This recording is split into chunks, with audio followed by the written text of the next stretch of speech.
কি হয়েছে? আমাকে পছন্দ হয়নি? না, ব্যাপারটা সেরকম নয়। তাহলে? আমি আমি পারবো না। তার মানে? আমি তোমাকে স্যাটিসফাই করতে পারবো না। আমার অনেক দুর্বলতা আছে। কি তোমার দুর্বলতা আছে? তাহলে তুমি আমাকে কেন বিয়ে করলে? আমি তো করতেই চাইছিলাম না, কিন্তু বাড়ির লোকের আমার কথাই শুনো না। কেন শুনবে? তুমি হয়তো বলোইনি যে তুমি নপুংসক। অদ্ভুত ব্যাপার তো, বাড়িতে এইসব কথা বললে আমার কি সম্মান থাকতো? তুমি আর তোমার 2 পয়সার সম্মান। তুমি একবারও আমার কথাটা ভাবলে না যে আমি কি করে থাকবো? ভেবেছিলাম এই অতৃপ্ত আত্মার সঙ্গে এই বাড়িতে আমি কি করে থাকবো। তাই তোমার এই অতৃপ্তি শেষ করার জন্য আমি ব্যবস্থা করে ফেলেছি। প্রতাপ,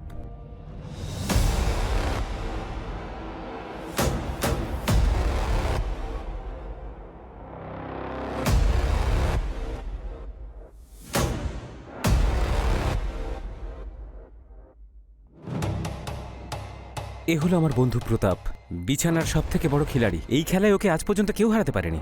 আজ থেকে তোমার খেয়াল এই রাখবে। Have fun, all the best.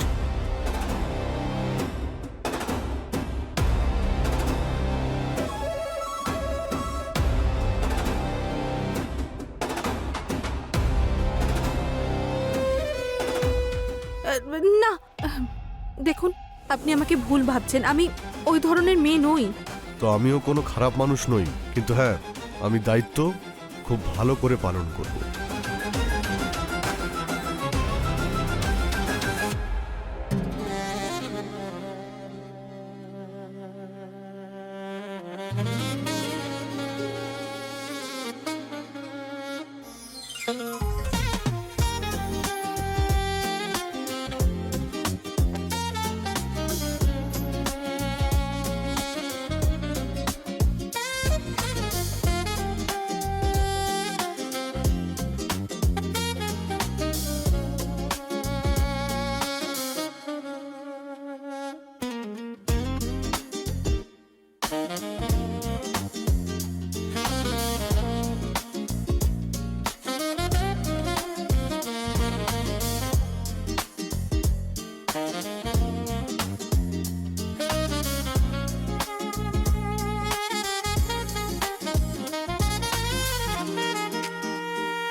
এখন আর কি লুকোচ্ছ আমার কাছে? লুকোনোর আর কি বাকি আছে? তোমাকে খুব অধৈর্য দেখাচ্ছে যে।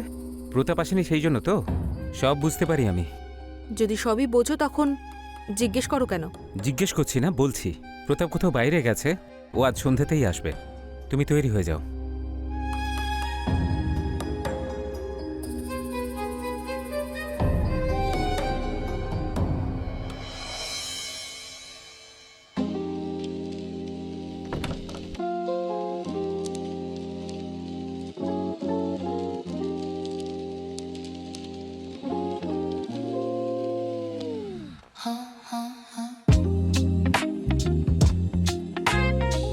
কোথায় চলে গিয়েছিলে তুমি আমাকে ছেড়ে? আজ তুমি তোমার নাম্বারটা আমাকে দিয়ে যাবে। জানো, তোমাকে ছাড়া এক মুহূর্তও কাটানো আমার কাছে কতটা কষ্টকর। চিন্তা করো না, আলাদা হওয়ার সমস্ত মুহূর্তের হিসেব আজ পূর্ণ হবে। নাম্বারও দেব, আর তোমার সমস্ত অভিযোগও দূর করে দেব।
কত দিন হয়ে গেল, এইভাবে কদিন চলতে থাকবে? আমার বাড়ির লোকজন অথবা আত্মীয় স্বজন অথবা অফিসের লোকজন যদি এটা জানতে পেরে যায়, তাহলে তো আমি কাউকে মুখই দেখাতে পারবো না। আমি দিব্যার সাথে কথা বলি।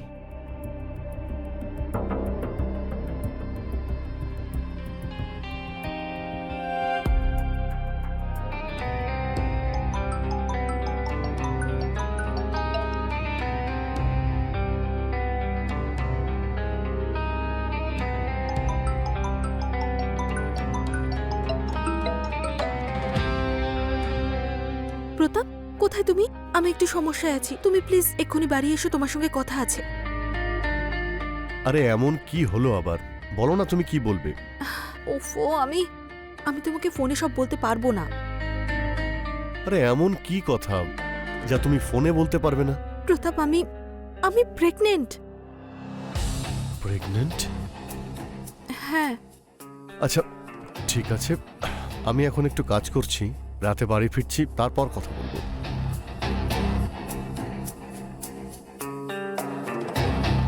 এ প্রেগনেন্ট কি করে হলো?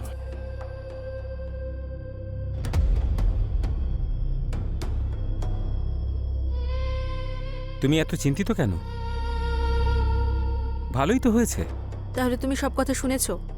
দেখো দিব্যা, তাড়াহুড়ো করো না, কাউকে তো কিছু বলার দরকারই নেই। এই বাচ্চাটাকে আমরা পালন করব, ও আমাদের দুজনের হবে। প্রতাপকে কেন কল করছো? ওর নিজের জীবন আছে তো। প্রতাপ এই সন্তানের বাবা। তাহলে এখন ওই বাচ্চার বাবা আমি। তো তুমি হঠাৎ পুরুষ হয়ে গেলে? তোমার কি মনে হয় আমি তোমার মতো কাপুরুষের সঙ্গে কতদিন থাকবো? দেখো দিব্যা, সোসাইটিতে আমার কিছু সম্মান আছে। তুমি যদি উল্টোপাল্টা কিছু করো না, আমি কোথাও মুখ দেখাতেই পারবো না। যদি মুখ দেখাতে না পারো তাহলে দড়ি কলসি নিয়ে ডুবে মরো। আমি ভালো মন্দ যা ডিসকাস করার প্রতাপের সঙ্গেই করব, তুমি কিন্তু এর মধ্যে নাক গলাতে আসবে না, বুঝেছো? তুমি যে প্রতাপকে এত ভরসা করছো না, ও কিন্তু বেশি দিন তোমায় সঙ্গ দেবে না। এটা তোমার ভুল ধারণা। আমার কোনো ভুল ধারণা হয়নি, ভুল ধারণা তোমার হয়েছে। কারণ কিছুদিন পরে ও বিয়ে করছে। কি? বিয়ে?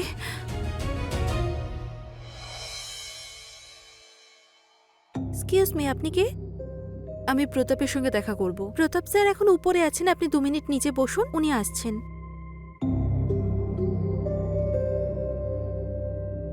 এক্সকিউজ মি স্যার, আপনার সঙ্গে কেউ দেখা করতে এসেছেন। সেন্ডার।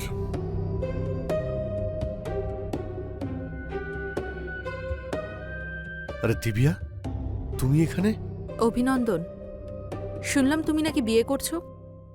এ কথা তোমাকে কে বললো? ওই তোমার বন্ধুই। আর তাছাড়া সত্যি তো আর বেশি দিন লুকোনো থাকে না। আরে দিব্যা, বাড়ির লোকেরা বারবার বলছিল বিয়ে করে নে, বিয়ে করে নে। ওদের বারবার কি করে বারণ করতাম? যদি বিয়ে করতেই হয় তাহলে আমাকে করো। তোমাকে? কিন্তু তুমি তো নবীনের স্ত্রী। নবীনের স্ত্রী? ওই কাপুরুষটা স্ত্রী? তুমিই আমাকে বিয়ে করে নাও না, আমি ওকে ডিভোর্স দিয়ে দেব। প্রতাপ, আমি আমি তোমাকে ছাড়া থাকতে পারছি না, প্লিজ। কিন্তু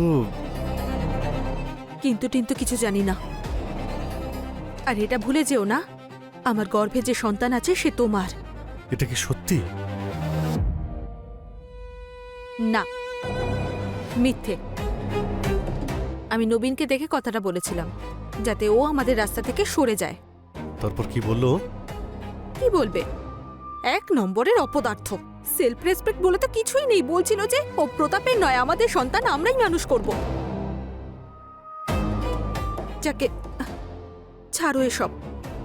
তুমি আমাকে বলো, তুমি সত্যি কি বিয়ে করছো? প্লিজ, আমি আমি তোমাকে ছাড়া থাকতে পারবো না। তাহলে আমাকে কি তোমার পছন্দ নয়? দেখো দিব্যা, তোমাকে আমি খুব পছন্দ করি, আর হয়তো আমিও তোমাকে ছাড়া থাকতে পারবো না। I love you Pratap. Pratap, I love you. আরে দিব্যা, কি করছো তুমি? কেউ দেখে ফেলবে। ঠিক আছে, তাহলে আমি পর্দা দিয়ে আসছি। এবার তো আর কেউ দেখছে না। হয়তো দেখতে পাচ্ছে না, কিন্তু শুঁকতে নিশ্চয়ই পারছে। তাহলে তুমি অন্যদের ভয় পাও? আরে ভালোবাসলে আবার ভয় কিসের? তাহলে অন্য কাউকে বিয়ে করবে না তো? তুমি ছাড়া আমার কেই বা আছে? হ্যাঁ? তাহলে বাড়ির লোককে না করে দাও। ঠিক আছে, আমি ওনাদের বলছি আমি মেয়ে পছন্দ করে নিয়েছি। কিন্তু যদি আমরা বিয়ে করে নিই তাহলে নবীনের কি হবে? যারা সত্যি ভালোবাসে তারা এত কিছু ভাবে না। হুম?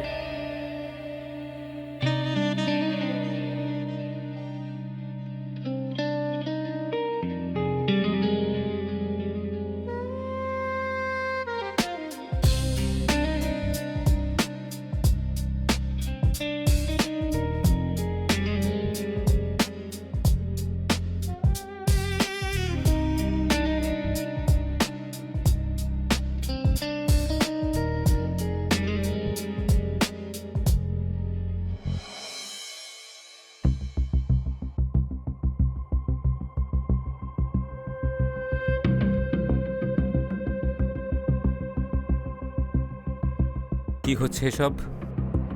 প্রতাপ, আমি তোমাকে আগেই বলেছিলাম হ্যাঁ, যে যা হবে এই বাড়ির চার দেয়ালের মধ্যে হবে।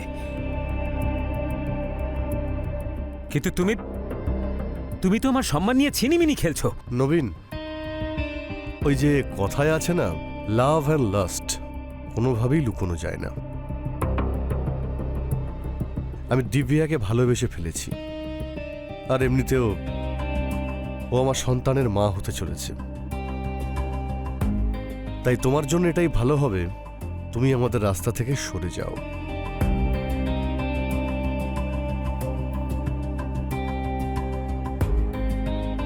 এই হলো ডিভোর্সের পেপারস। দিব্যা তোমাকে ডিভোর্স দিচ্ছে।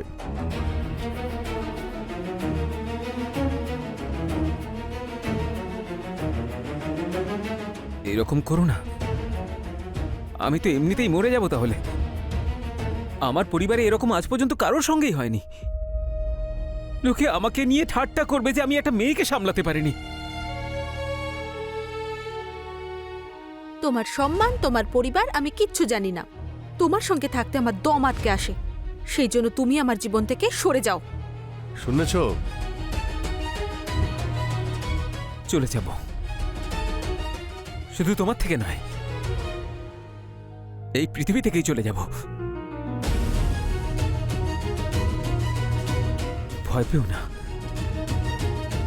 আমি তোমার থেকে অনেক দূরে চলে যাব। তোমার ডিভোর্স দেওয়ারও কোনো প্রয়োজনই পড়বে না। কি বলছিস কি তুই? তোর মাথা ঠিক আছে? আমার মাথা একদম ঠিকঠাক আছে।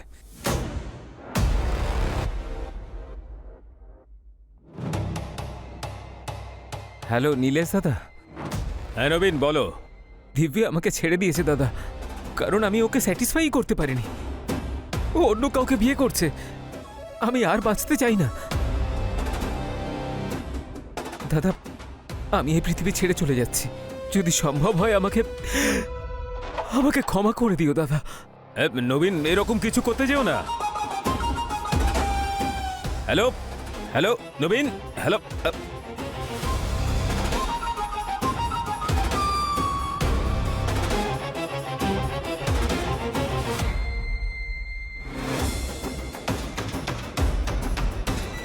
আরে কিছু করে না ফেলে। চলো নবীন, নবীন, নবীন, নবীন, আরে পাগল হয়ে গেছো নাকি? দরজা খোলো। উল্টো পাল্টা কিছু করো না তুমি। নবীন প্লিজ দরজা খোলো। খুলছে না তো দরজা। আরে ওকে আটকাতেই হবে, না হলে আমরা দুজনে ফেঁসে যাব। নবীন, নবীন, নবীন দেখো, আমি তোমাকে ডিভোর্স দেব না, কিন্তু প্লিজ দরজাটা খোলো। নবীন দরজা খোলো। দরজা খোলো।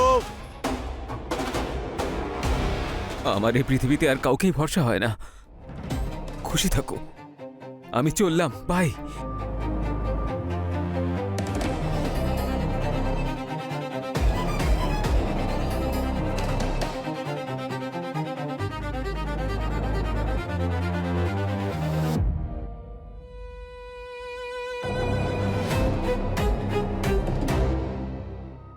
ওর এখন মাথার ঠিক নেই, আমাদের দরজা ভাঙতেই হবে।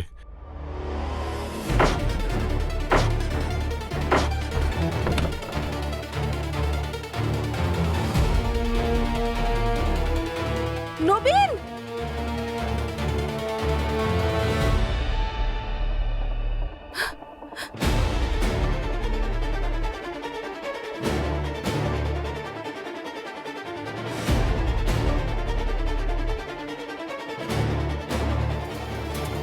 এ তো মারা গেছে। তাতে কি হয়েছে? কিন্তু একদিক থেকে দেখতে গেলে তো ভালো হয়েছে। আমাদের রাস্তার কাঁটা নিজে থেকেই সরে গেছে। আরে সেসব তো ঠিক আছে, কিন্তু লোকজন আসবে, পুলিশেরা আসবে, অনেক প্রশ্ন উঠবে। কি উত্তর দেব সবাইকে? কি বলবো?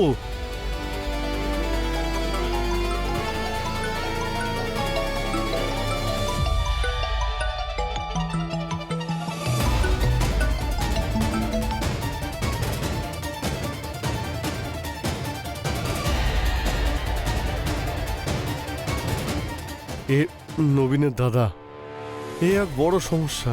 ও যতটা রাগী তার চেয়েও বেশিও ভয়ঙ্কর। ওকে কি করে বোঝাবো? বলে দেব যে মিথ্যে মিথ্যে সন্দেহ করত।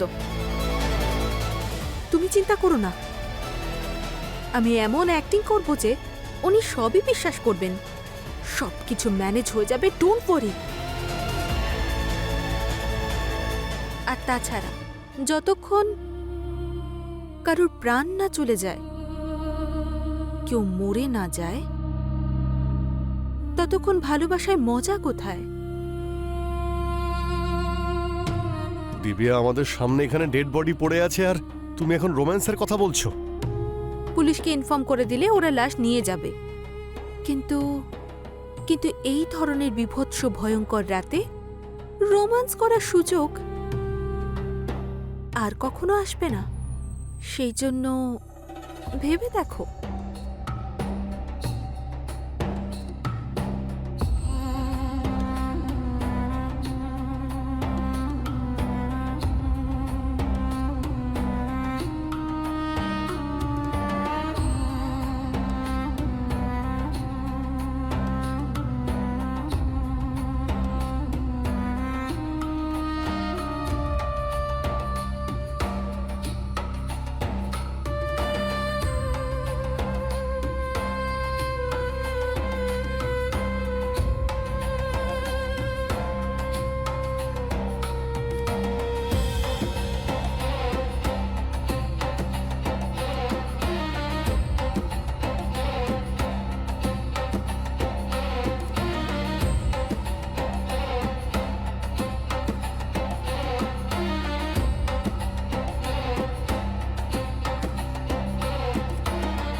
হয়তো বাইরের দরজাটা খোলা আছে।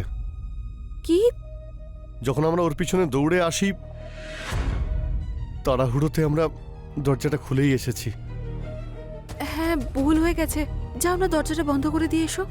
হ্যাঁ, আমি করছি।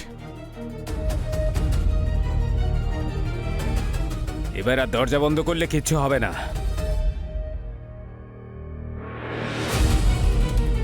নবীন, নবীন, নবীন আমার ভাই, কি হয়েছে নবীন?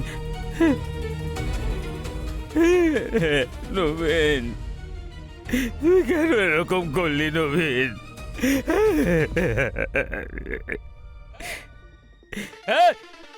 দাঁড়া,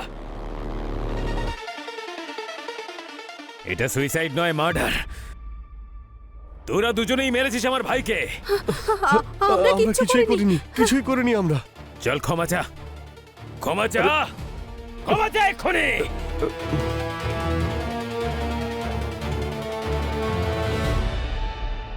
নবীন, নবীন, আমাদের ক্ষমা করে দাও। আমরা অনেক বড় ভুল করে ফেলেছি। Please please. ক্ষমা করে দাও। ক্ষমা চাওয়া হয়েছে, হয়েছে ক্ষমা চাওয়া। তার মানে তোরা নিজেদের ভুল স্বীকার করে নিচ্ছিস।